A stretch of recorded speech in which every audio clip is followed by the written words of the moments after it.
आप देख रहे हैं एचआर न्यूज। मैं मोहनलाल। देखिए, आज हमारे साथ चर्चा करने के लिए है रेवाड़ी के वरिष्ठ पत्रकार हैं महावीर सिंह निनानिया जी, जिनका काफी अनुभव है। 40 साल इनको पत्रकारिता करते होंगे और काफी चुनाव इन्होंने देखे हैं। तो आज हम चुनाव को लेकर के ही चर्चा करेंगे। इनसे क्या इनका तजुर्बा, जो इन्होंने पत्रकारिता की है इतनी लंबी, क्या उनका अनुभव कहता है। तो आपको बता दें, बड़ौदा का उपचुनाव है, उस पर भी हम चर्चा करेंगे। उसी के साथ हम जो बिहार का चुनाव है 71 सीटों को लेकर के प्रथम चरण में, उस पर भी हम चर्चा करेंगे। तो बहुत कुछ निकल के भी आएगा। सीधा एक बार चर्चा करते हैं। निनानिया जी, एचआर न्यूज में आपका स्वागत है। मोहनलाल जी, आपका भी स्वागत है। आपके एचआर जो चैनल है रेवाड़ी से, मैं कहता हूँ धरातल से काम कर रहा है, धरातल पर, और बहुत ही मतलब सराहनीय कार्य है। मैं इसको आपका बार बार आपका भी धन्यवाद है। तो चलिए, अब हम अपनी चर्चा शुरू करते हैं। आप हमें ये बताइए, बड़ौदा का जो उपचुनाव है उसको किस रूप में आप देखते हैं? जिस तरीके से वहां कांटे का मुकाबला है, आपको क्या लगता है कि ये एक बहुत बड़ी प्रतिष्ठा का सवाल है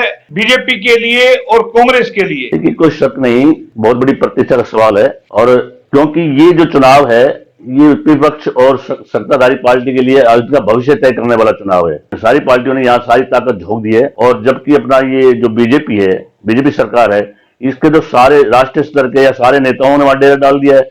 क्योंकि इनकी जो नीतियां थी मतलब आगे चुनाव की, वो मुझे लग रहा है फैल सी होती नजर आ रही है। आने वाले टाइम में ये जो चुनाव है बड़ौदा का, ये इनकी तय करेगा राजनीति। और वो हल्का जाट बाहुल्य है। तो वहां मैं कहता हूं हुड्डा भी आ जा रहा है, चौटाला भी जा रहा है, और बीजेपी के बड़े बड़े दिग्गज जा रहे हैं। अब आगे देखने वाली बात क्या होगी कि जनता, वहां की जनता किस तरह है। जैसे किसान बिल लाए हैं ये सरकार, और किसान बिल एक बहुत बड़ा मुद्दा बन गया है मुद्दा, और ये ज्वलंत मुद्दा है। मतलब ये काफी मतलब सत्ताधारी को ये वो करेगा। जहन में डर भी है कि कहीं ये उपचुनाव जैसे एक सीट ना गवा दीजिए। कोई शक नहीं है। देखो जी, देखिए ये जुम्मे जुम्मे अगर जजापा के सहयोग से पार्टी इनकी बनी है, अगर सहयोग पार्टी ना बनती तो शायद इनकी सरकार नहीं बनती। और अब अगर ये चुनाव हार जाते हैं तो निश्चित रूप से ही मतलब हरियाणा सरकार, सत्ताधारी पार्टी कहीं ना कहीं डाउन जाएगी, और सरकार को आने वाले टाइम में खतरा इनको स्पष्ट नजर आ रहा है। और वहां की जनता की जो आवाज है बड़ौदा से, हमें देख रहा हूं, हम भी देखते हैं, सभी देखते हैं, वहां की जनता की आवाज है वो आज आज सत्ता विरोधी है। क्योंकि धरातल के ऊपर जो जमीनी काम हो रहा है वो नहीं हो पाया। क्या देखते हैं इस चुनाव पे लॉकडाउन का असर? आप देख रहे हैं जिस तरीके से लॉकडाउन में लोग परेशान हुए, या जो 3 अध्यादेश किसानों के आए हैं उससे नाराजगी है, या भाजपा की आपसी गुटबाजी है? जिस तरीके से आपने देखा होगा भी 2019 के चुनाव में कई दिग्गज भाजपा के हार गए, कई दिग्गजों को टिकट नहीं मिली। ऐसा जी मोहनलाल जी, ये गुटबाजी छोटी मोटी चलती है, लेकिन जो धरातल पे काम, जो ये हवा के अंदर बातें करते हैं, हवा में राष्ट्र को मुद्दा बना लेते हैं। ये अब जो कोई प्रश्न पूछते हैं मतलब उनको उल्टा उल्टा प्रश्न करते हैं, उल्टा ही प्रश्न पूछ लेते हैं, मतलब एक सही जवाब ना देना। और लॉकडाउन में भी आप सही बोल रहे हैं, लॉकडाउन के अंदर ही काफी लोग परेशान हुए, 2-2 4-4 महीने घर के अंदर घुटे रहे। उनको पुलिस ने मतलब घर से बाहर निकले तो लाठियां की है, मारी है। रेडी वाले बेचारे दूसरे मतलब चालान के नाम पर उनको मतलब पीटा गया। तो आज जनता इतनी दुखी त्रस्त है कि आज वह कहीं ना कहीं उनका भारी आक्रोश उनके मन के अंदर। लेकिन आपको लगता है कांग्रेस से भी लोग खुश तो नहीं है? अगर कांग्रेस से खुश होते तो 2019 में उनको बहुमत देते पूर्ण। 2014 में बुरी तरह से हरा दिया कांग्रेस को। कांग्रेस में भी आप देख रहे होंगे लगातार गुटबाजी है। जो हमारे यहाँ से विधायक है वो आजकल बिहार चुनाव में लगे हुए हैं, कांग्रेसियों की भी। क्या लगता है, नुकसान देगी या फायदा उससे होगा? नहीं, देखो जी, आज मैं तो ये समझता हूँ गुटबाजी तो मैंने पहले कहा था, बीजेपी में कांग्रेस में भी है। लेकिन जो जो आज जनता की तरफ आप ध्यान देखिए, जनता क्या चाह रही है। जनता जो आज मतलब सरकार की नीतियों से दुखी है, सरकार के मतलब जो भी रिकवरी या कैसे भी समझ लो आप, उससे दुखी, आज उससे उससे खफा है जनता। चाहे किसान हो, चाहे नौजवान हो, चाहे मजदूर हो, चाहे रेहड़ी वाला हो, चाहे खोखा वाला हो, चाहे बेचारा छोटा व्यापारी हो, उनको अब अपनी जो अपना रोजगार या अपना जो धंधा, जो अपने भविष्य सब मतलब कोई उज्जवल नजर नहीं आ रहा उनकी नजरों में। तो आप उसको किस रूप में देखते हैं? ओम प्रकाश चौटाला मैदान में है, हुड्डा ने वहां डेरा डाला हुआ है, इधर बीजेपी के तमाम बड़े नेताओं ने डेरा डाला हुआ है। प्रतिक्रिया जानना चाहते हैं आप? देखिए, ये बात सही है कि सभी सारी पार्टियों ने अपने बात तिकोना मुकाबला मुझे लग रहा है, और निर्दलीय काफी खड़े हैं। आप इनोला की चौटाला, ओम प्रकाश चौटाला जी हैं, इधर हुड्डा जी हैं कांग्रेस से, इधर अपने जो प्रचार स्टार प्रचार हैं, इधर अपना बीजेपी हैं। तो मैं कहता हूं कि मुझे मुद्दा वहां उनका सब अपने समझ बाग दिखा रहे हैं नए नए मुद्दों के, लेकिन जो जनता देख रही है वहां, अगर हमें हमारा भविष्य कहाँ है, आने वाला टाइम क्या है, जनता इतनी दुखी है कि आज जनता ही मतलब सत्ताधारी से मतलब खफा है। अगर भाई हम किधर जाएंगे, तो उनका जो मूड है, क्या पत्ता खोल पा रही है जनता? क्या जनता का पत्ता नहीं। कैसे बिहार की स्थिति सामने स्पष्ट आ रही है आज? वहां एक मुद्दा बना कि नौकरियों का, क्या ऐसा कोई मुद्दा आपको दिख रहा है बड़ौदा के अंदर? यहाँ मुद्दा है। अब देखिए, जब वहाँ बड़ौदा की जो जनता है, जो महिलाएं हैं, वो कहती है मतलब भाई जहाँ जेजेपी की सरकार है, जहाँ दुष्यंत उनके साथ साथ आ गया, मैं वोट वोट तो मतलब हम मुझसे वहां जो पहले चुनाव लड़ा इनके खिलाफ मांगी, आज उनके साथ है। और कहते हैं देखो सड़क नहीं बन रही 20 साल से, कहते हैं 10 साल से। जो हुड्डा ने काफी सड़क विकास किया, उसके बाद हमारा कोई विकास नहीं हुआ। वहां की जो जनता दिखा दिखा कह रही है, लेकिन जनता अपना तय कर रही है, उनके मन में बड़ा रोष है। मैं फिर भी यही कहूंगा, इनका कोई मुद्दा काम नहीं करेगा, जनता का जो है विचार वो काम करेंगे। जनता के मन में है बहुत, वो वहां वो पार्टी जीतेगी। तो देखिए, ये तो हमने किया बड़ौदा उपचुनाव पे। बिहार के चुनाव को लेकर के क्या सोचते हैं निनानिया जी, कैसे देख रहे हैं? क्योंकि जल्दी वह चुनाव होने वाला है, कुछ ही समय रह गया है प्रचार प्रसार में भी, और 71 सीटों के जो चुनाव है निनानिया जी, प्रथम जो कैसे आप देखते हैं? देखिए मोनाली, ये बात आपने सही है कि वहां जो सत्ताधारी पार्टी वहां भी उन्होंने अपने प्रतिनिधि सवाल बना दिया है जी। और वहां ये मानता हूं मैं, अलग अलग गुट के अंदर कई पार्टियां चुनाव लड़ रही हैं। कहीं मांझी की है, कहीं चिराग पासवान की है, कहीं पप्पू यादव है वहां आ रहे हैं, कहीं चंद्रशेखर जो उन्होंने अपना वो बना दिया है, और जहीं अपना आरजेडी है जो लालू लालू लालू प्रसाद के तेजस्वी के लड़के हैं। मतलब मैं लग रहा हूँ, चुनाव तो मैंने काफी पिछले 40 साल से देखे हैं, लेकिन आज जो तेजस्वी एक नया लड़का है, युवा जवान है, उसके प्रति जो आज भीड़ और पब्लिक का जो उभर के आ रहा है जनसैलाब सा, तो भी ये एक बहुत बड़ा वोट में तब्दील होगा या सिर्फ ये खाली भीड़ है? हाँ हाँ, भीड़ में नहीं, जो उनका मैं जोश देखता हूँ, जैसे हम टीवी में देखते हैं वैसे भी सोशल मीडिया पे, तो उनका जो जोश है ना, जोश तो देखो जी यही कह रहा है, आगे देखो जी भविष्य तय करेगा क्या है। आज के दिन तो पब्लिक वहां भी काफी मतलब नीतीश सरकार से काफी रुष्ट है। और वजह क्या है? क्यों नीतीश ने 15 साल सुशासन दिया है? नीतीश जी कहते हैं कि हमने तो सुशासन देने का वादा किया था, वो आपको दिया है। अब वहां कोई इस तरीके का डकैती, लूटपाट और ये सब चीजें नहीं है। सारी चीज ऐसा बोला, सारी चीज हो रही, वो कौन कहता नहीं है? अभी अभी अभी कल एक और घटना ताजा होगी बिहार के अंदर। वहां कहते हैं शराबबंदी, शराब घर घरों में वहां बिकती है वहां।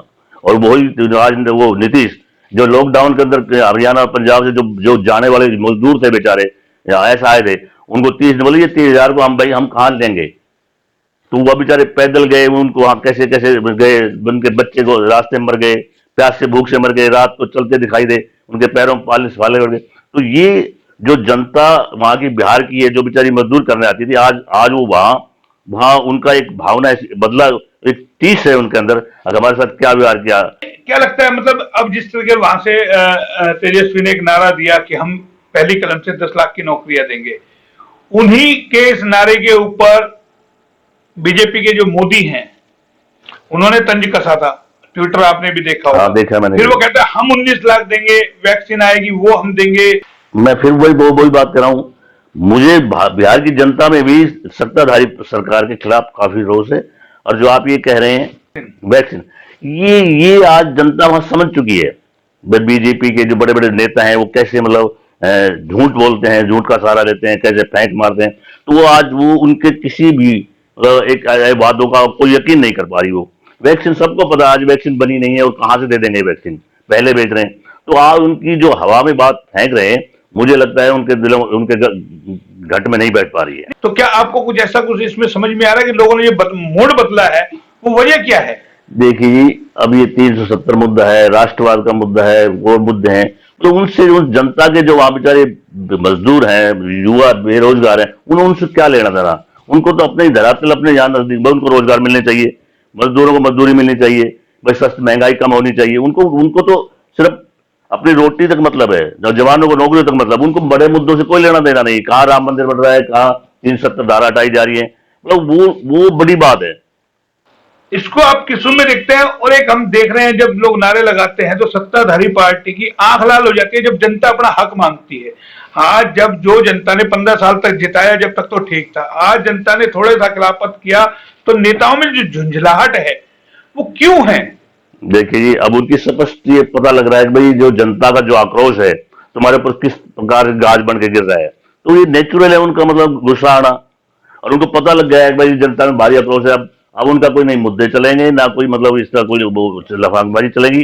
अब तो वहां भी जनता ने तय करना है, जनता तय कर चुकी है। मेरे मेरे हिसाब से तो मुझे लग रहा है कि 23वीं की सरकार 23वीं के ज्यादा सीट ज्यादा ले पाएंगे। नहीं, खाली सीट लेंगे या सरकार भी बनती हुई आप देख रहे हैं खाली, या फिर जैसे गोवा की तरह, मणिपुर की तरह, या फिर जैसे मध्य प्रदेश की तरह सरकार गिरवा दी जाएगी या खरीद फरोख्त होगी, ऐसा कुछ आपको नजर आ रहा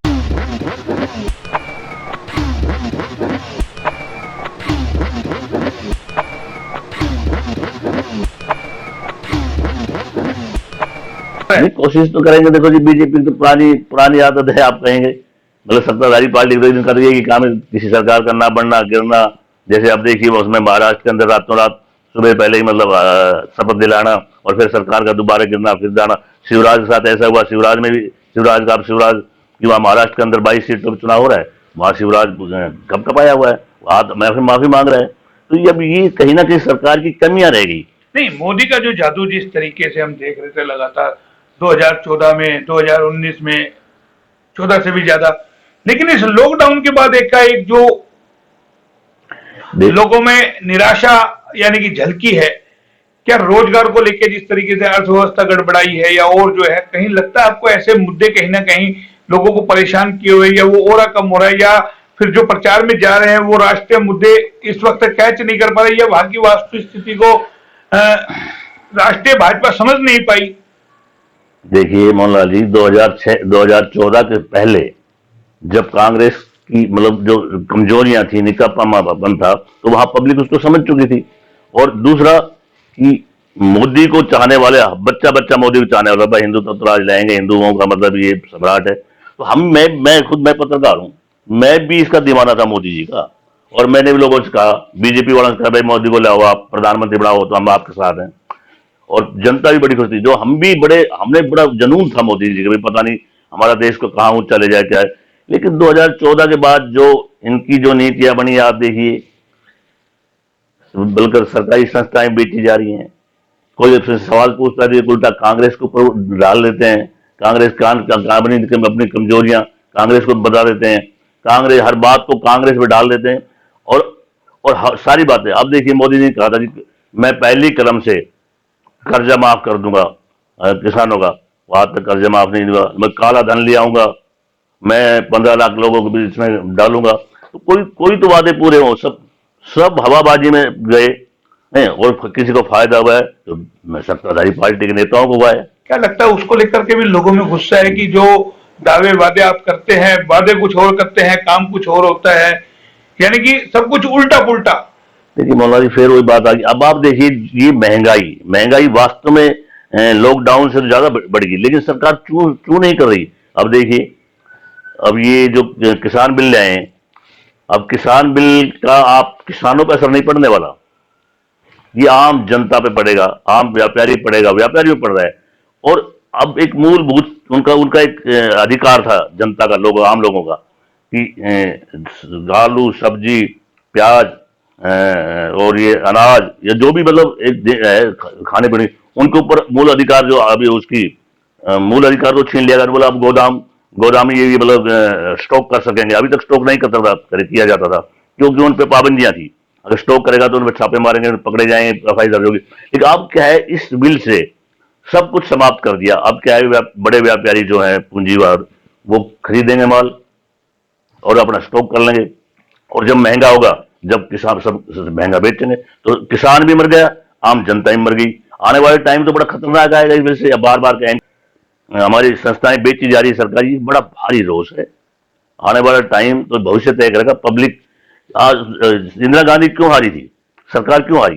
तो 10-10 साल का उनका राज रहा, लोगों में आक्रोश होगा, उनकी नीतियों से खपा हो गए, वो उनका वो संतुष्ट नहीं कर पाए।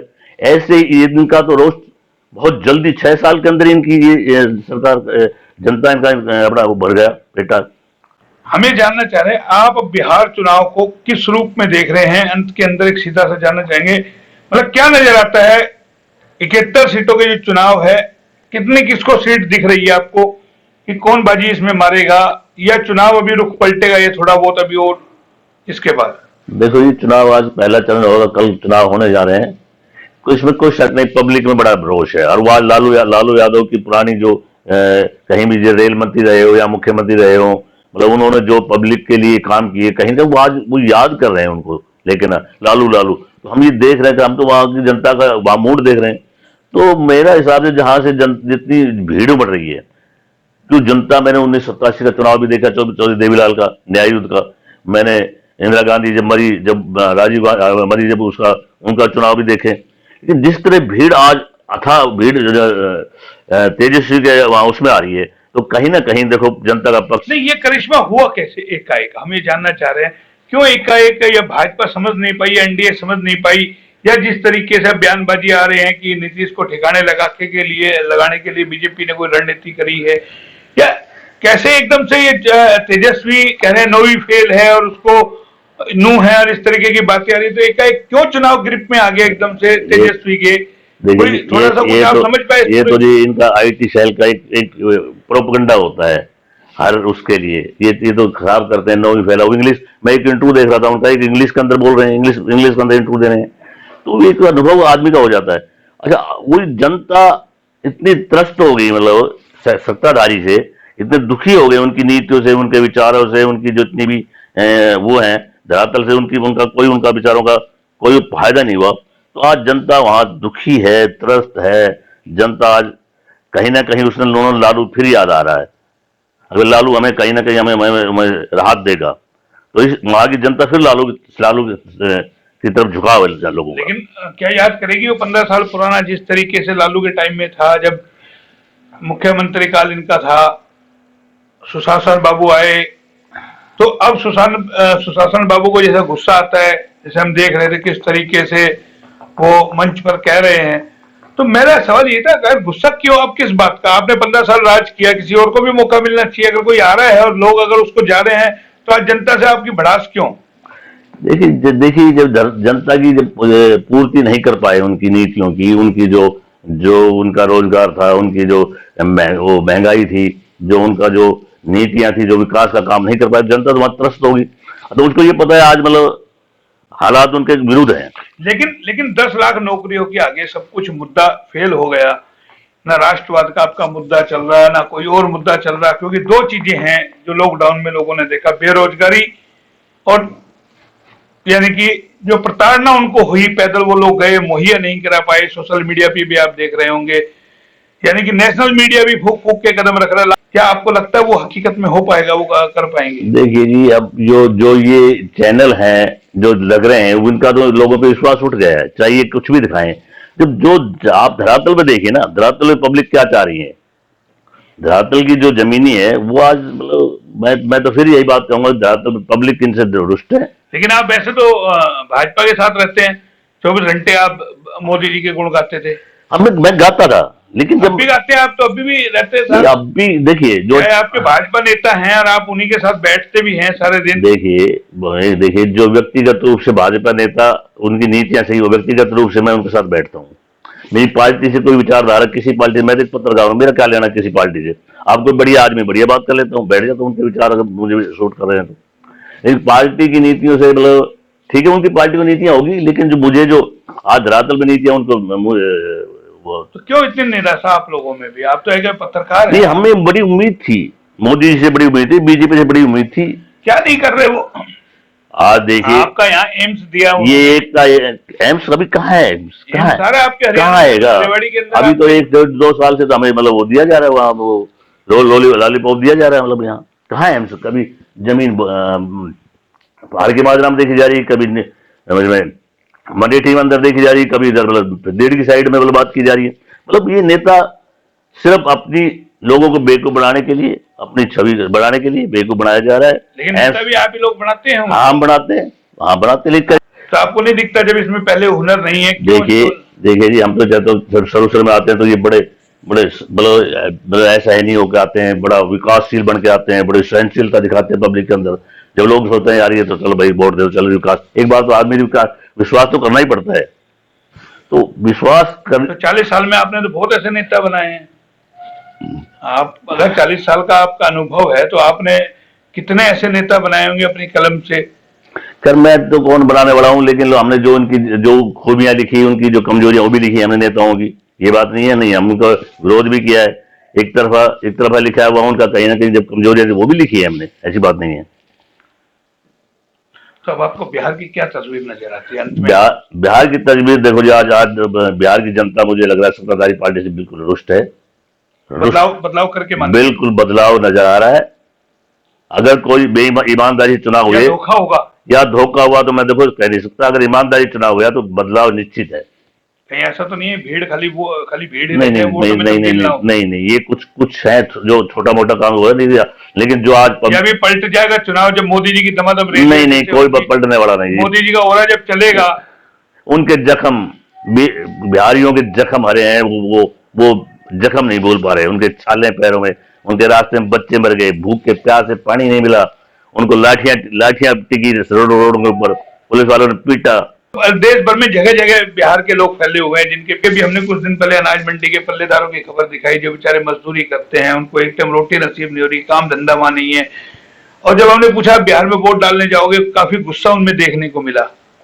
देखिए जी मौला जी, मैं भी यहाँ अनाज मंडी के साथ ही मेरा मकान है, मैं यहीं रहता हूँ। मेरे आसपास बेचारे बिहार के काफी मतलब मजदूरी करते हैं बिहार के। कुछ तो मैं जब लॉकडाउन के अंदर 10-15 तो मजदूर मेरे साथ ही झुग्गियों में थे। वो बेचारे कहना जी अंकल हम जाएंगे। हमने कहा भाई आप जाओ मत, आपको भूख हम नहीं मरने देंगे। यहाँ आपकी जो हमारी संस्था है शहर की, वो बड़ी उदार है, और आप उनको खाना भिजवाया हमारी रेवाड़ी के संस्थाओं ने। ये बड़ा अनाज मंडी के व्यापारी हों, चाहे दूसरी संस्थाएं हों, चाहे तो अब क्या है, वो बेचारे फिर भी अदम में साइकिल पे गए, कोई पैदल को ट्रक में भर के गए, वो गए लेकिन फिर अब बेचारे वहां मजदूरी है, वहां फिर वापिस आ गए। अब इसमें उनमें भारी गुस्सा है कि हम वोट नहीं देंगे उनको। अब फिर आए दोबारा। हमें आप वाली बात है, मैंने पूछा उनसे, बोले कि अंकल ये बिल्कुल नहीं देंगे, हमारी याद है हम कैसे ट्रैक्टर में पढ़ते गए, साइकिल हमने खरीदी यहाँ से। बेशुमार किराया लोगों का है। मेरे 3 लड़कों ने बिहारी बेचारे साइकिल खरीद ताजा, बोले हम साइकिल पर जाएंगे। फिर बेचारे चले गए। फिर उनका हमारा फोन आया, मुखराज ने बोला अंकल जी हमें ट्रक मिल गया, हमने अपनी साइकिलों को गाड़ियों में डाल दिया। हाँ दिखाई दे रहा है जी। मैं तो कहता हूँ कोई गड़बड़ी नहीं हो, ईमानदारी चुनाव हुए बिहार के अंदर तो निश्चित ही बदलाव है। तो देखिए सुना आपने, और हमने निनानिया जी से चर्चा की। साफ तौर पे उनका मानना है कि जो लॉकडाउन के दौरान जो हुआ बिहार के लोगों के साथ, जो पैदल वो गए, और कहीं ना कहीं एक कमी खली कि आज अगर हमारे वहां औद्योगिक क्षेत्र होता, हम अपने क्षेत्र में या अपने राज्य में नौकरी कर रहे होते, तो ये स्थिति नहीं आती, कई लोगों की जानें नहीं जाती और इतने हताहत परेशान नहीं होते। तो जाहिर है बिहार में रोजगार का, नौकरी का मुद्दा सबसे बड़ा है कि जैसा दावा किया जा रहा है कि वहां तेजस्वी की रैली में भीड़ आ रही है, क्या वो भीड़ वोट में तब्दील हो पाएगी, या अभी मोदी जी जब वहां प्रचार प्रसार करेंगे तो कोई स्थिति पलट पाएगी, ये भी देखने वाली बात होगी। ये सब चीज निकल के आएगा चुनाव परिणाम में। फिलहाल इतना ही, फिर किसी नई चर्चा के साथ हाजिर होंगे, तब तक के लिए नमस्कार।